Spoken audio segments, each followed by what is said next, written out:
Welcome to this week's video. I am so excited because today we have Lauren WINDAS joining us from London, England. Hello, Lauren. Hello. So exciting to have you here. This is just wonderful. I can't thank you enough for doing this. So Lauren is co-founder of Artery, which she will talk a little bit more about later on. She is a nutritionist, a naturopath.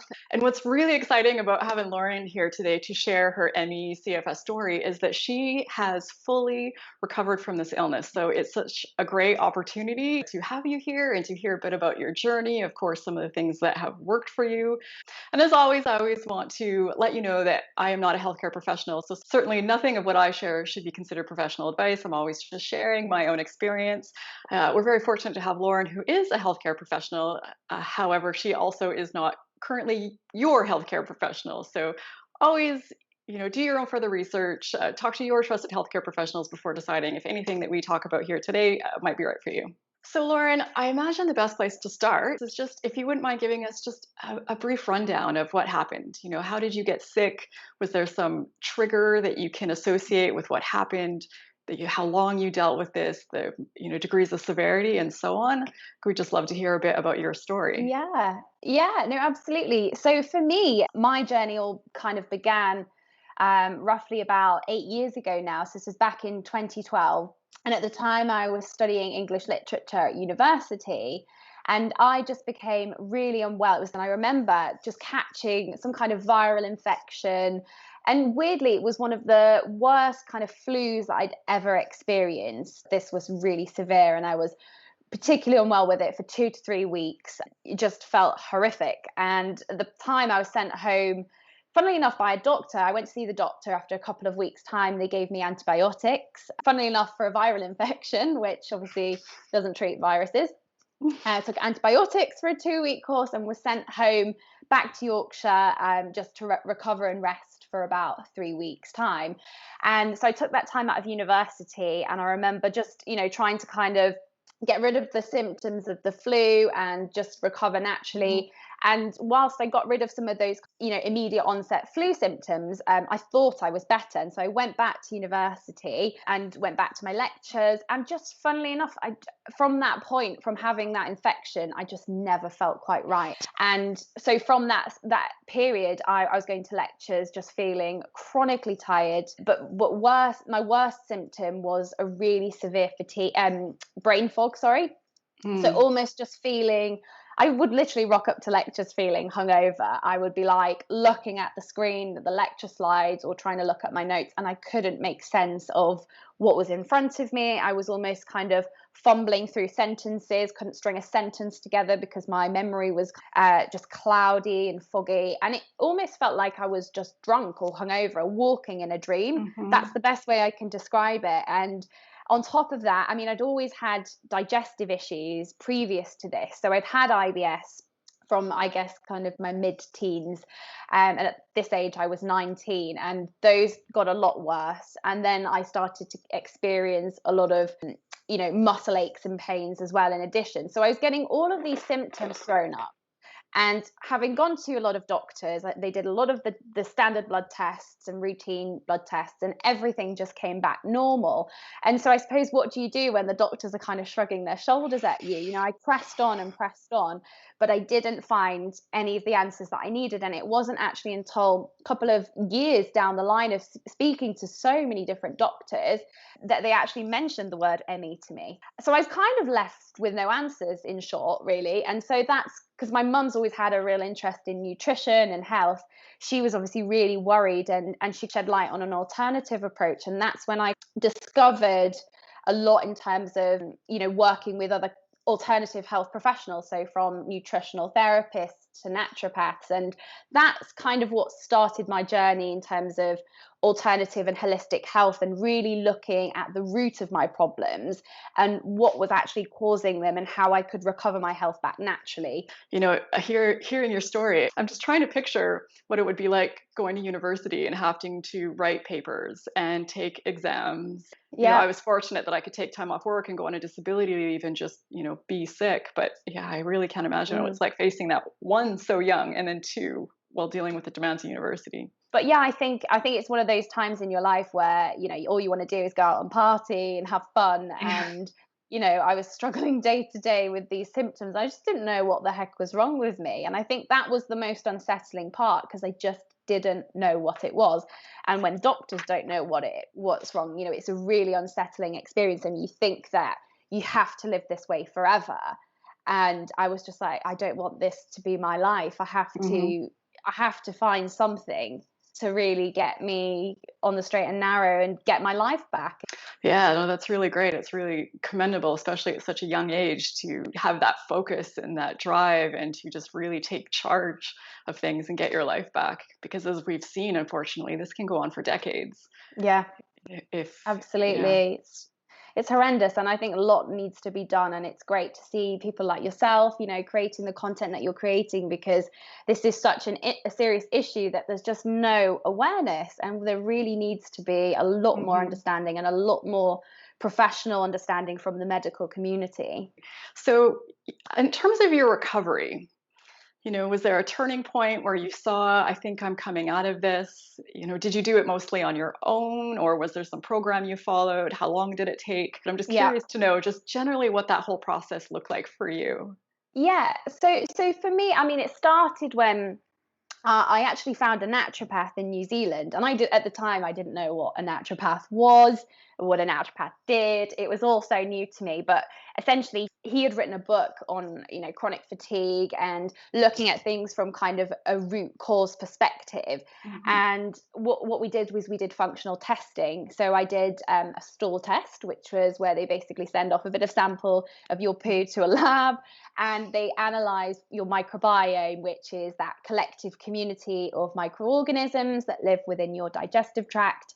And from that, I realized, well, the results showed that I had a parasitic infection in my gut. I had something called dysbiosis, which was imbalanced good and bad bacteria within my digestive tract, and raised inflammatory markers within my gut. And through that, I was kind of learning that a lot of what was driving a lot of my symptoms was through my gut and the environment within my gut, which was obviously disrupted and imbalanced. Mhm. I was basically Skyping him. I wasn't going to New Zealand every week, but I was basically doing, online consultations with him.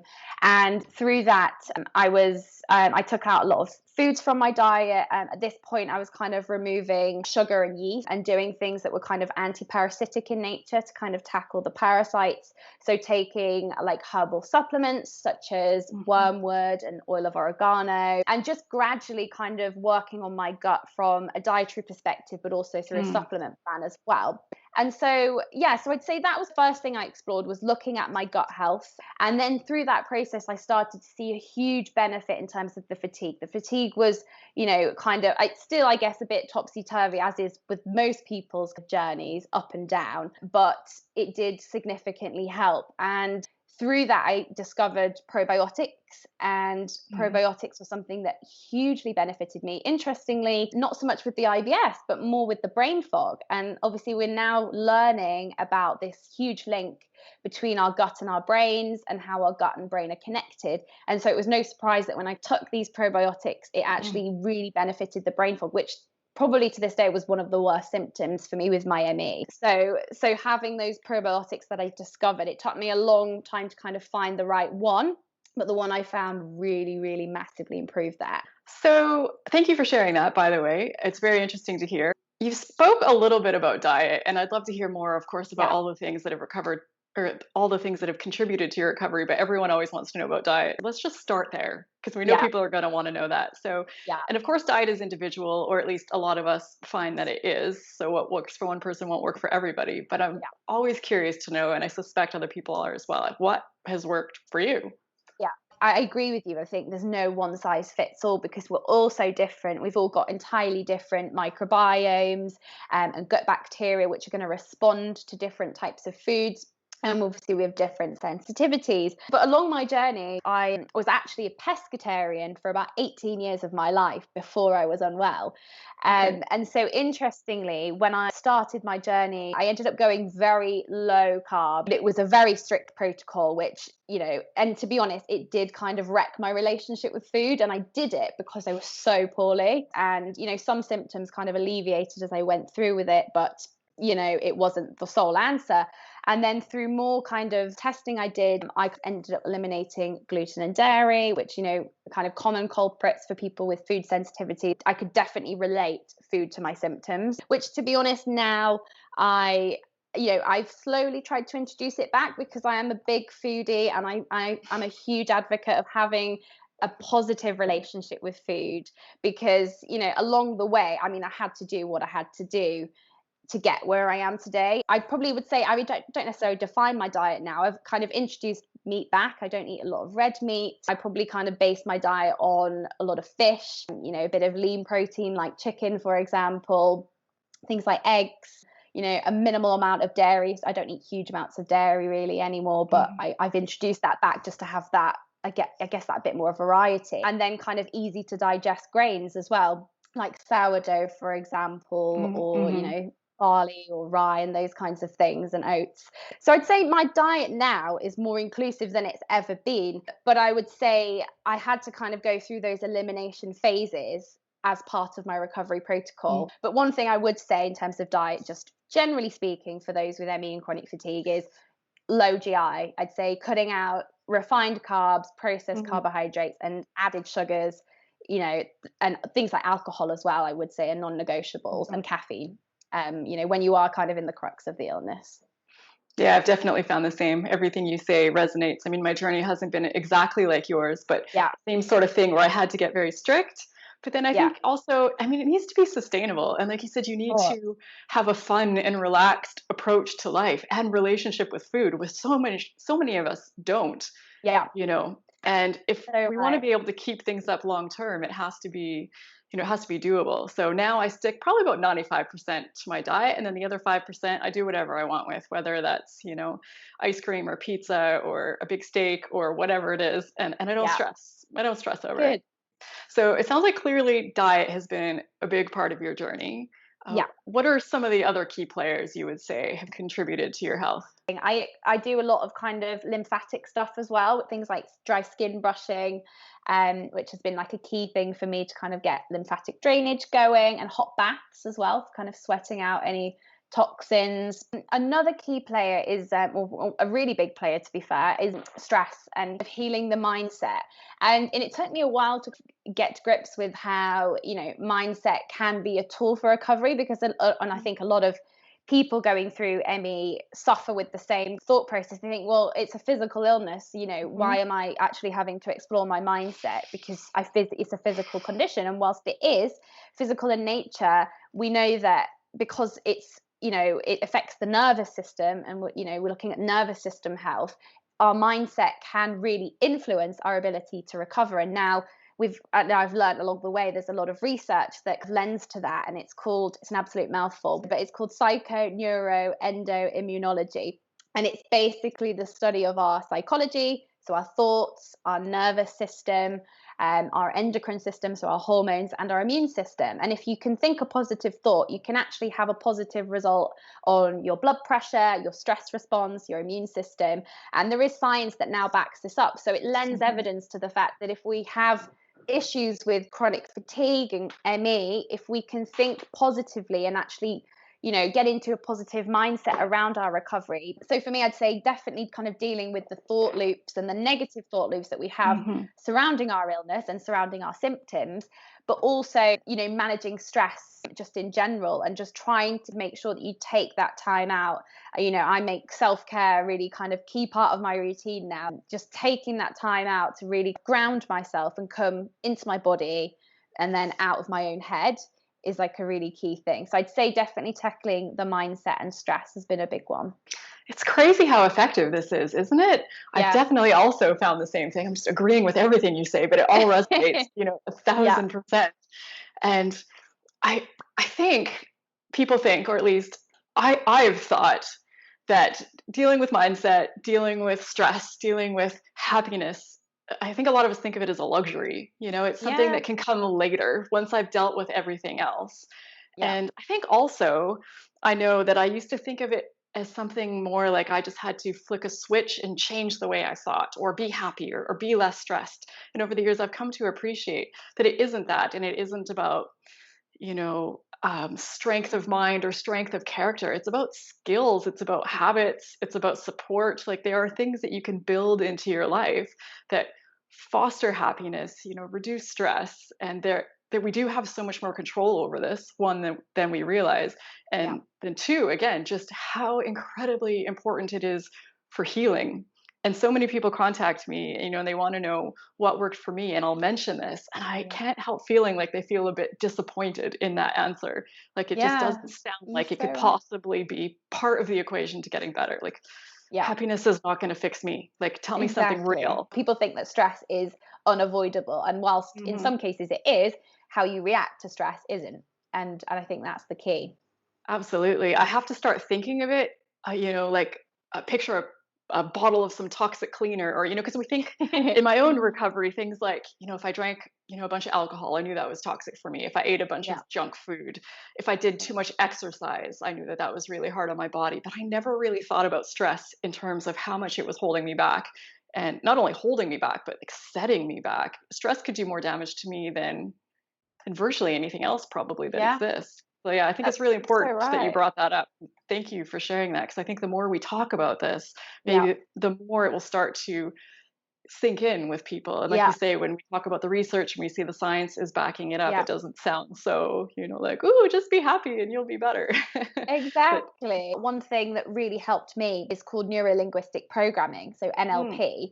And it's a form of it basically taps into the idea of this, the mind is malleable, it's like neuroplasticity, but it's looking at how we can change our thought patterns to influence our health. And you could use the analogy of the placebo effect. If like you're taking a pill and you think it's the drug, and you feel better, we know that thoughts influence our body. So it's again what I was saying before about thinking of things through that ME lens. How do you get out of those thought patterns? And the first step is really being aware, and how do you stop yourself being in that? So if okay. you catch yourself waking up like, what day is it going to be like today, as in you're kind of cynical thinking, or your symptoms are going to arise, or a symptom does arise and then you kind of write the day off and you're feeling negative about it, you can reshape the way you approach that by even doing like a stop process. So I used to do this thing where I'd literally like stop myself, and it's like you walk it out, so you'd be like stop, and then you kind of self coach yourself out of it, and you can use like supportive praise and this, that, and the other, and then you take yourself using visualization techniques into a specific state. It's like, okay, so I'd say stop, and what I would say is I would like to feel, and then I'd say I'd like to feel calm, if I'm stressed about something, or I'd like to feel Okay. happy, or I'd like to feel positive. And then you use an analogy of something or a person. It could be a character off TV or a celebrity that who's really happy or really chilled or relaxed or whatever. And then you visualize and you say, like that person, and you visualize yourself as that person. It could be an object. I want to feel as bright as the glowing sun or whatever. And then you literally close your eyes and then just ground yourself and spend like a moment visualizing but taking yourself into that state. So that's something that was really powerful for me, and it was powerful for me in terms of my food relationship, because for me, I was so stressed around food. I just thought every food Mhm. was out to get me, even if it was a healthy food.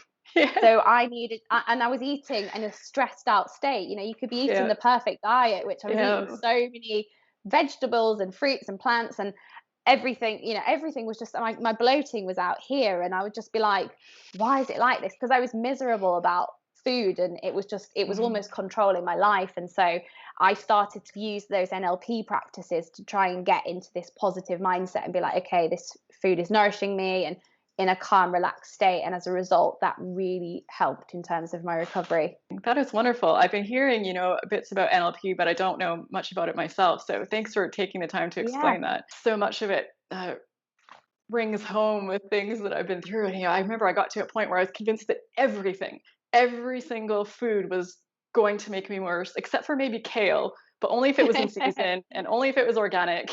Yeah. So I talk a lot about exercise on my channel because, of course, because it's been a big part of my recovery journey. So I'm curious for you, how big of a role exercise played, if any, and what that looked like. Yeah, so for me, well, exercise in the beginning days, I'd probably say for the first, I want to say 2 to 3 years, I didn't really exercise at all. I guess I had that fear of exercise in the beginning days because I thought, oh my God, it's going Mhm. to make me worse. And then kind of slowly I integrated it back into my lifestyle. But I Mhm. started to build a positive relationship with exercise and get it back into my routine. But I've just, with exercise, used intuition to build myself to where I am today. I've been able to pace myself through it to a point where I'm really happy to say that I ran the marathon 2 years ago. So that was like a huge achievement for me. It sounds like it integrated back in quite nicely for you, because I know for me, I had to start with just 1 or 2 minutes a day, and even that I struggled. It was Yeah, such a long journey for me getting exercise yeah, to work. So I'm glad that it kind of pieced in kind of nicely for yeah, you. So I don't know about you, but I went crazy when I was trying to recover, detoxing my life. I changed everything in my home, only natural products. I got it, checked for mold. I got water purification systems, put in. If I had any makeup, it was natural. Every bite of food that went in my body was organic. I got rid of all my, toxic plastic and Teflon kitchenware and replaced yeah. it with ceramic and glass and just everything I could possibly figure out to do. And I'm never really sure how much that played into my recovery, because when I did finally recover, I wasn't doing any of that really. So I'm curious for you, how that was for you. Was this a part of your journey, and how did you find, if you made any of those changes? Did they help? Yeah, I can completely relate to all of that. I made a lot of the same changes that you did. I'd probably say, I think naturally, as part of a lot of our journeys, when we're kind of going through Yeah. ME and making the changes that we make, we become more conscious. And I just became so hyper aware of what I was Mhm. eating, but not only that, I was also aware of what I was putting onto my skin, what I was breathing in my home, and also what household chemicals I was using as well. So in terms of like cleaning products and that kind of thing. So it was a big thing for me, and also going organic was a key thing as well. And but I mean, I've learned from a lot of research about how with ME, obviously we have those mitochondria, these kind of energy making factories within our cells. And what happens in most people with ME is that we're struggling to produce a chemical called ATP, which is adenosine triphosphate, and that is responsible for producing our energy. And obviously, if we're not producing that effectively, which often happens in ME, we get the fatigue, and sometimes we'll get that payback fatigue as well if we exert ourselves. But exposure to toxins and certain chemicals has been shown to block the functioning of these mitochondria. So from when I learned that, I just realized that I wanted to purchase more ethical products that were not using any kind of nasty ingredients that had links with, poor health outcomes and toxicities. I just became very aware and very conscious. And I did notice a difference because actually, in addition to having food sensitivities, I was also having chemical sensitivity. So I had to be really careful. And so I stopped wearing perfume, toxic sprays, and that kind of thing. And just kind of switching to natural alternatives was a big one for me. It makes sense. I mean, really, take out bad, bring in more Yeah. good. Initially, when I really, really focused in on that, isn't when I saw the biggest gains with my health, but I don't. It's hard to piece out what was pulling its weight back then and what wasn't. And I'm glad that it built those habits into me, and I've come back to most of them now. When I did recover, I was living in a developing country, and that kind of stuff wasn't really available. They had Yeah. really bad air pollution. You couldn't find organic food. You couldn't find natural cleaning products. If you want it, you could make your own, but it was really limited. So I guess the encouraging thing from that, is that if you don't have the ability to do all these things, it doesn't necessarily mean that you Yeah. can't recover, at least in my experience. I I think agree. ideally, if you can, it's only going to help you. But if you can't, it doesn't mean you're doomed, thankfully, because not everyone can Yeah, afford organic, not everyone can afford to do all of exactly. these things. People live in toxic environments that they can't control. So Yeah, yeah. I massively agree with that. And it's expensive, to make Mm, these changes. And I think, the key is just getting the diet, to a healthy, yeah. balanced diet. Not everybody's going to be able to do Yeah. everything under the sun. So I think you're right, Yeah. definitely. So, thank you for sharing all of this. There's some really great stuff in what you've talked about here. I think a lot of people will find it really helpful. For those people who are right now working to recover, is there any just overall general advice that you would have for them, whether that's around, pacing or avoiding crashes or how to recover from them? Just kind of that general approach to healing. Is there anything that you would share that you think, maybe you wish someone had told you a few years ago that you think would have helped you quite a bit? Yeah, no, I would probably say I think one thing for me was I just didn't accept the situation. I really resisted against it. And I think acceptance is a really critical part of recovery. Not fighting against what's going on and then just kind of accepting where you are, but also trying to pace yourself. And it can be such a difficult thing because when you're having good days, all you want to do is run with the good days and do everything that you can that you couldn't do yesterday. And try and just sit within a boundary limit, but also feel comfortable within that. Because if you expend the energy stressing about it, obviously that's not going to do you any good. But also if you push past that and you, I don't Hmm. know, walk that extra mile or you do something, it's going to really kind of take you out of that healing state, and it'll almost take you back to square one. You don't want to feel like you're having constant paybacks and Hmm. kind of post exertional malaise. So you just kind of have to, it's difficult, and it is, that's probably one of the hardest things I'd say about ME, is that you just end up back at square one again when you have the good days. And slowly those days will start to expand and you'll have more good days, and you just have to feel comfortable that you'll get there eventually. But I think patience is a real virtue within that. I always say, use the quote, slow progress is still progress, because you are Mm. making progress. It's just takes time. It takes time, for each individual, and everyone's so different. And I think so many of us are wired to think that more is better. We're so used to pushing our way through things and working harder. But with chronic fatigue syndrome or ME recovery, at least in my experience, it sounds like virtually everyone's experience, more is never better. Yeah. Like you really need So to take a slow pace. And also, I remember I was grateful to sit on the call that you did. I had that wonderful big group call you did for Emmy Awareness Day. That was really wonderful. I can't remember how many people were there, but there were what, 60 or 70 people or 60 or 70, I couldn't believe it. It was yeah, amazing. Yeah. yeah. Not only were the stories that people shared really nice to hear, but I was, paying a lot of attention to the side chat or, the instant messaging that was happening. And people were talking about this concept of pacing. And I think more importantly, the concept of acceptance. And I think a lot of us fight against acceptance because it feels like acceptance of our illness, acceptance, of this is our life. It just feels dreary. It Yeah. feels hopeless. But it's not about Yeah. that. It's about, Mm. acceptance of where you are, not acceptance about where you're going to end up. Just where Yeah. you are today and honoring those limitations and working within them. And it doesn't all mean giving up. It doesn't all mean giving in. Yeah. That's I think the struggle some of us have with the term acceptance because it feels like you're just resigning yourself to this life, but it's not about that at all. It's just about working with what you've got on any given day. Exactly. This is a question that people ask me quite a bit, and sometimes I feel like it has a sort of obvious answer, but I guess when you're in different places, it's hard to really fully grasp it. People ask me a lot, like, when did you know you were recovered? How did you know you're recovered? How do you gauge that?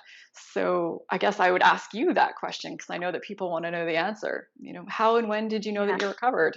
It's funny because that's a question I've kind of had around in my mind, but also one that I get asked quite frequently. And what I would say is, contrary to most people's belief, there's not a light bulb moment where you wake up one day and Yeah. you're cured or you're well. And to be honest, if we ask ourselves, how many people are walking down the street 100%? Because Yeah. most people are battling something.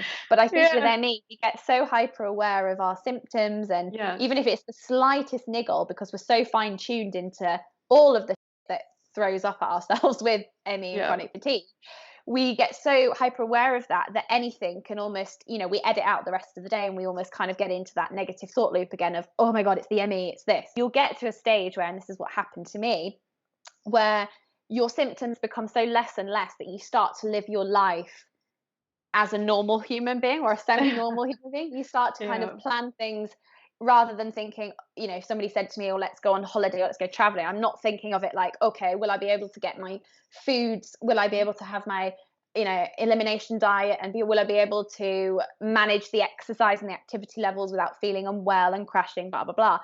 And the more you start living your life as normal and actually not thinking through those lenses, that for me is recovery. Yeah, and that's very close to what I say as well. It's like my fear of life went away because before I found I was always operating in this from this fear perspective. Like even once, I was partially recovered, it's like, oh, I was invited to a birthday. What time of day is it at? That's not my good time of day. How am I going to manage that? How long is it? How long is the drive? And that fear of Hmm. everything, like where am I going to fit in my nap? Like all of that kind of Yeah. goes away. And about the symptoms, I like that you brought that up because I too, of course, I have bad days or days where I don't feel well, haven't slept well, I'm dragging. Yeah. And then I get this panic that comes in like, is it back? Yeah. Yeah. Yeah. Am I I a think we've all fraud? had that. I've told people that I'm better, but I do not feel well today. I am Oh my not better. I better do goodness a YouTube video telling people that I'm me. actually not better because today is not a fun. Such an important point that it's never perfect, and I feel like I've got this idea in my head that full recovery means perfection, meaning that like I got the flu a while back, and I thought, what am I doing wrong? Why am I getting the flu? I should be immune. I should be impervious. I should be bulletproof. I'm doing 18,000 things to take care of myself, but we're still human and we're still going to get sick and we're still going to have bad days. But yeah, there's so much of what you just said I completely relate to. And when I think back to when I was really sick, I've actually completely forgotten about this until I was listening to you talk.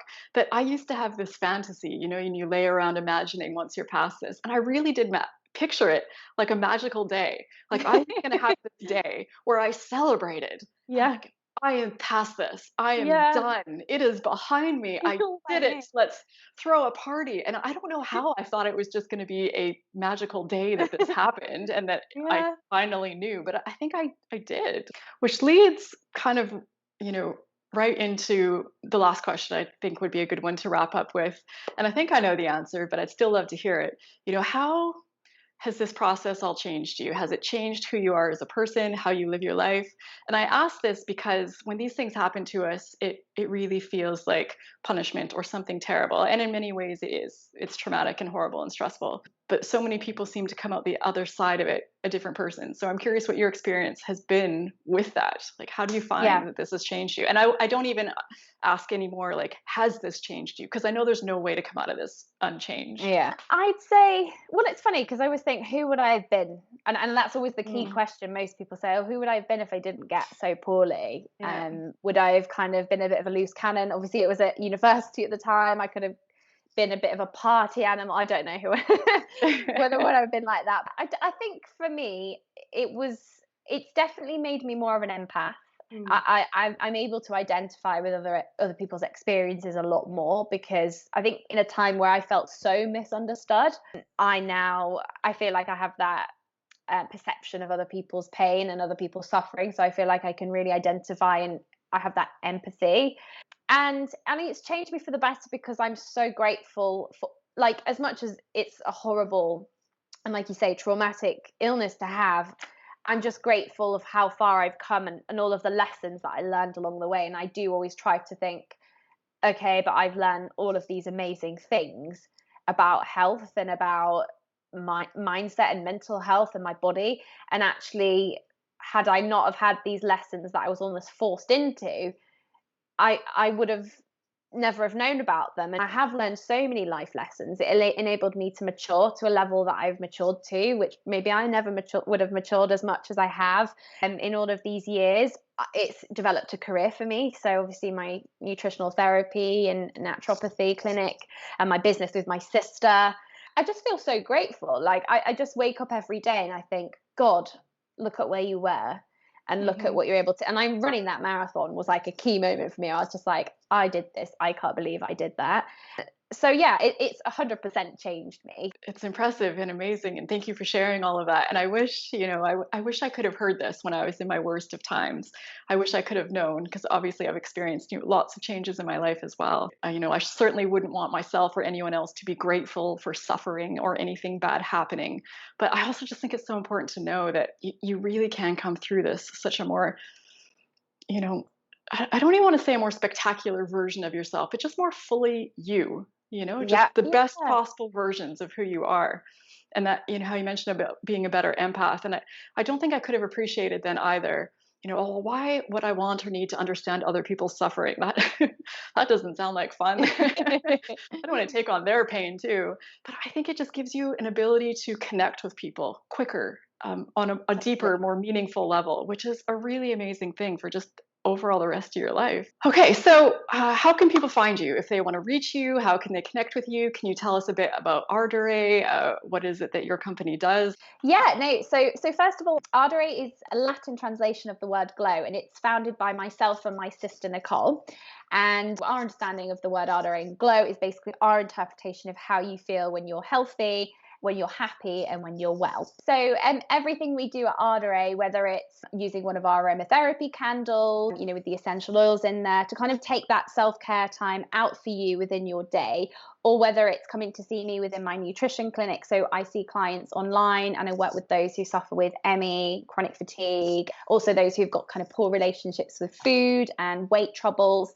Everything is about ultimately health optimization and just making sure that people have somewhere to turn for that support. Oh, and I also forgot to mention that I'm writing a book which is due to be released in 2021, all about ME and chronic fatigue syndrome. So just sharing my experience and also my clinical experience in terms of the illness and how you can help put your jigsaw pieces back together in terms of reclaiming your health.